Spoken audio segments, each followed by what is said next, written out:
What happens when you take a million tiny dots and arrange them? Well, Paul Reynolds has a way of arranging them in such a manner that it becomes pure art.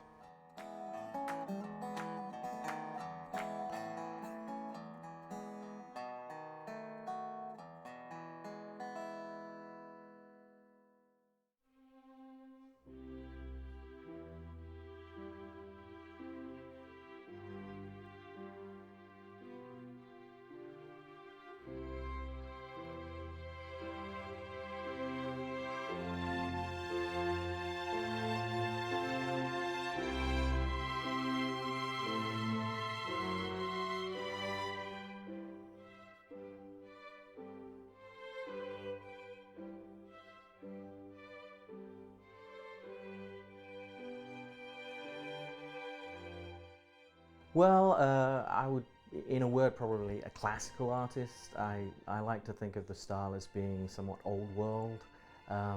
It's sometimes mistakenly called pointillism, but it's really a stippling technique. It's tiny little dots that I repeat and build up patterns, but I lay them down in layers. And so pointillism was where you actually made a contrast between the different colors. So it's a build-up of layers, one after another, but so fine that it really takes someone with some serious magnification to be able to see what I'm doing. But there's something about the process that once it's started, it's almost like you enter a trance. There's the method of placing one dot after another. It's not like tattooing where you have a machine that's just going to produce thousands of dots exactly the same. Each individual dot is important to me. The placement, the distance between one and another dot. So I get into this meditative state where my imagination is just rolling. I go over the day's events and what might be happening tomorrow, but I'm in a different world.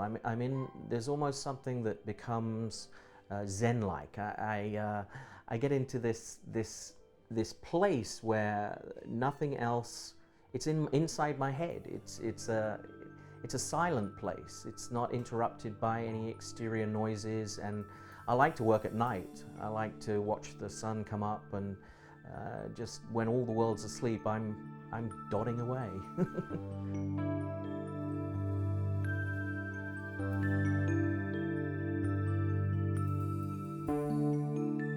I start with a roadmap. I will start with some pencil sketches, and then I will lay down an outline. And that guide is, if you imagine something like a map of the world, I know where I'm crossing a boundary. So because I'm so close to it, I would have to keep looking back and forward just to see where I am. So I start pretty much on the left and move towards the right. And it's really the fusing of the white spaces more than it is the color. It's that distance between the dots. And this is what happens with my layers, is that I'll put two dots down and then another one in between those in a different color. So it builds up. It's almost as if it's growing like moss or mold. So yes, it certainly evolves. I'm a full-time artist, yes. Just really decided that now was the opportunity. And then I decided that this was a chance to really give my dream a go. It's funny how many of us start off with a dream when we're really young and we never pursue it. And given that opportunity, I decided that this was time. Well, what brought me to Louisville was that company that I'd worked for. They were just outside New York in New Jersey, and they moved the company down here because they were from here originally.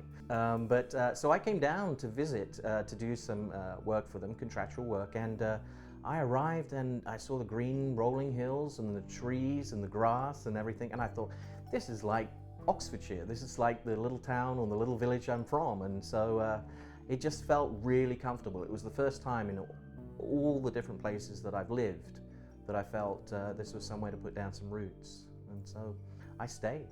and this has become home. I think that it's probably impossible to come up with exactly how to price work when you're an artist, because there's so much of yourself in it. It's like, how much is your soul worth? Sometimes I have to get to know the person that's going to end up with the piece, because it's going to be in their home and it's lived in my home and it'll live on after me.